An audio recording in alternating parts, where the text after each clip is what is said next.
কাটি দেবো করলুম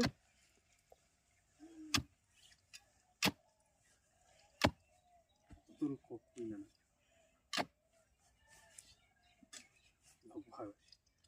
দেখা যায়। কৃষিপ্রেমী বন্ধুরা দেখতে পাচ্ছেন একটা গাছে কত ফল। এই দেখুন বাজারে 25 থেকে 30 টাকা কেজি দরে বিক্রি হচ্ছে পাইকারি দরে। আর একটা গাছ দেখি,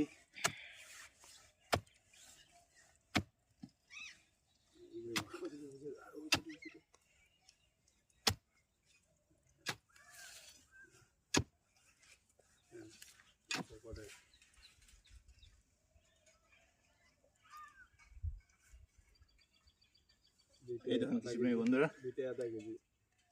দুটো আলু প্রায় 1 কিলো হবে। দেখুন কত বড় বড়।